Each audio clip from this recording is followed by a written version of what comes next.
And I think the guy that you have to talk about now is none other than that man Ollie, because he is absolutely balling out of control this year, whether it be goals or whether it just be another 40 plus disposal game. He finishes this one with 43. So, a couple questions that I want to ask you specifically about this game. One is I've been seeing this take on some socials, and that is Gold Coast a failure? Then, secondly, can Ollie Wines win the Brownlow this season? Oh, well, Ollie Wines has definitely put himself on the front road Mm-hmm. to the Brownlow with just all of his disposals, but he makes impacts. But the other thing you got to look at too is where does Port finish? Because the one thing I've tended to notice is the Brownlow medalist is Mm-hmm. almost always in the finals, and usually is a team that goes a little bit deeper or is usually a top four side. Port isn't currently, but again, Ollie Wines' performances have been high disposal ratings, and usually the referees notice that. Usually the umpires, my apologies. Sorry, Aussie fans, I really Man, don't want you're to going to ruffle get taken feathers. off air if you keep saying that. I, Jeez. I know, Ah. I know. Can't make that mistake. Umpires.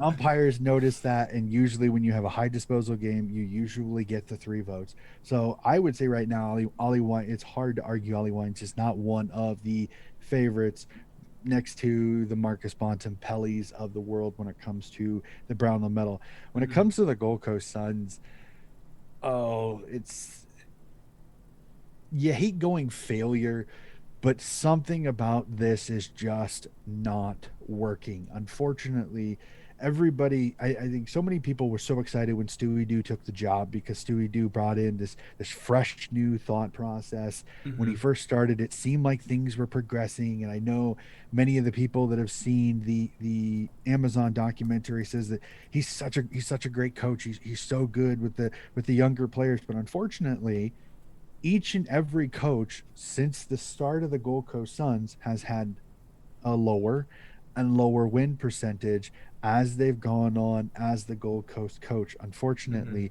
the highest Gold Coast has ever finished in a season is 12. So yes, there are a lot of arguments. There are a lot of people. It is making more and more noise each year that maybe the AFL is wasting money in the Gold Coast, and that now there's talks is do you fold the Gold Coast Suns, put all their players, cut their contracts, make them all free agents, Mm-hmm. start the Tassie team, which is picking up steam, especially we'll talk about the game later. One of the games down in Tassie that was an absolute success, not Yes. only because of the game, but also because of the fans. We'll discuss that a little bit later. There's growing outcry that the Suns maybe aren't working. Unfortunately, many sports teams, clubs that have tried the Gold Coast, it's a very hard town to get athletics going. Many teams have not been successful. Even Mm-hmm. rugby has had a hard time in the Gold Coast, and that's Queensland, which is rugby central. So there's more and more calls. I know there's still some in the AFL that are very stubborn that say maybe you just need the right things. And now their president is calling for more money. He says maybe if we get more money, if you change our soft cap because of finances, maybe we can bring in better coaches, Mm-hmm. then we can retain superstar players, we can get veterans, and we can make this a winning team. But unfortunately, it's kind of like a really crappy old car. You could put money in it to keep it running and keep it running and running, but eventually it's going to crap out. Mm-hmm. And unfortunately, this is what it just kind of seems like is maybe the Gold Coast is that old car that we can't keep sinking money in because it's just not going to fix the problem completely because something else is going to go wrong.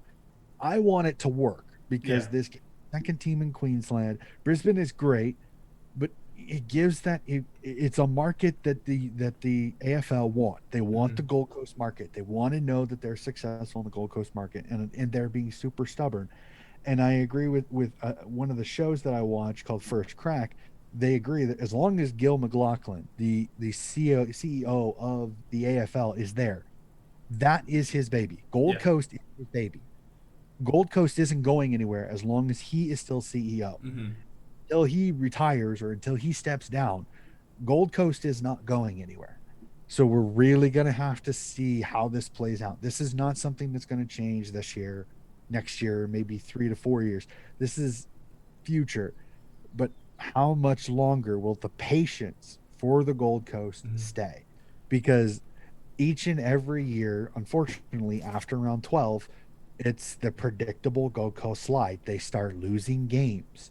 And this is about the time they start losing games, and it starts getting hard to watch Gold Coast games because it happens every Mhm. year. And it's very, very frustrating. And I know how hard it is, not only for the Gold Coast fans that have latched on to this footy team, but I think for all the people that see that maybe this just is not working. I think there's a few different things that you have to look about if you want to fully answer this question.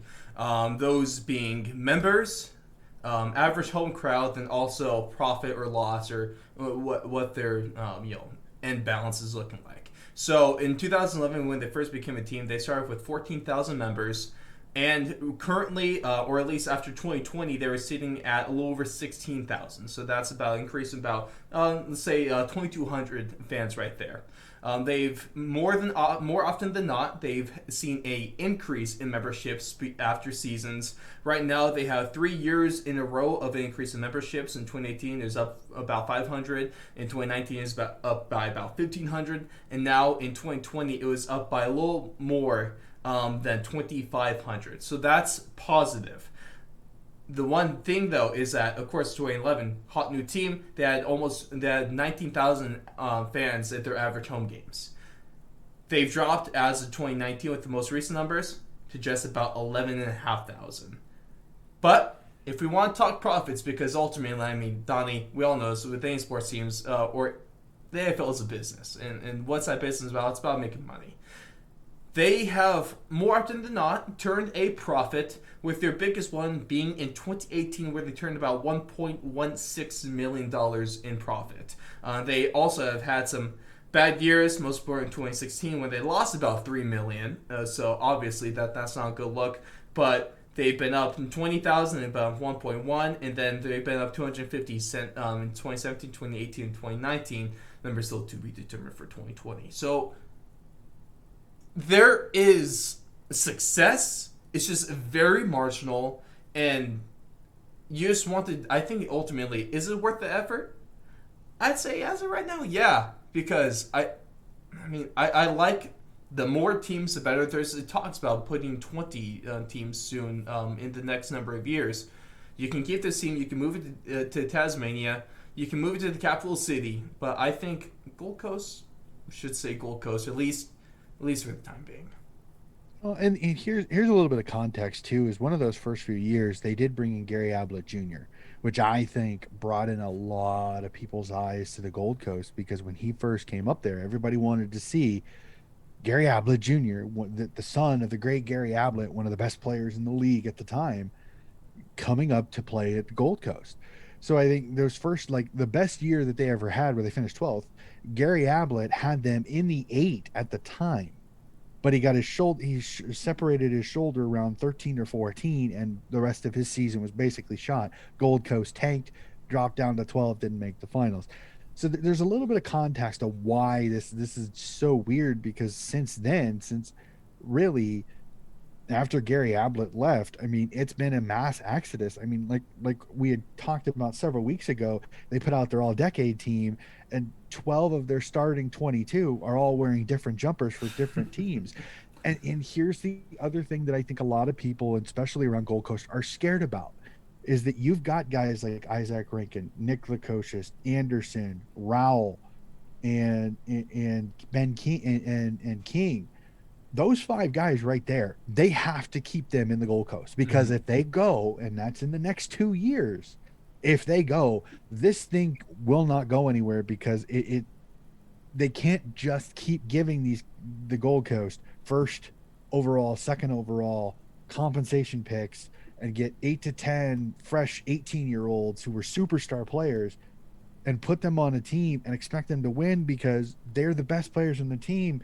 They don't always have the work ethic you're going to need. You don't always have a Tuke Miller who is working his tail off Mm-hmm. for the Gold Coast, but unfortunately, he's surrounded by superstars who don't have the same effort as him. And that's the most frustrating, I think, for me as I watch a team that really is made of superstars that after a while, when it gets a little tough, they stop working.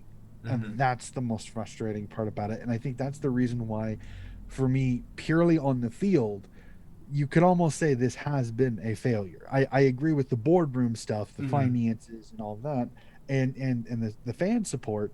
It is deemed a little bit of a success because at least it's growing. But unfortunately, on the field, it is hard to argue that this has not been a monumental disaster. 100%. It's one thing to argue with the numbers. It's another thing to argue with the scoreboard. Uh, two two very different. I think both those numbers are trending in opposite directions at this point.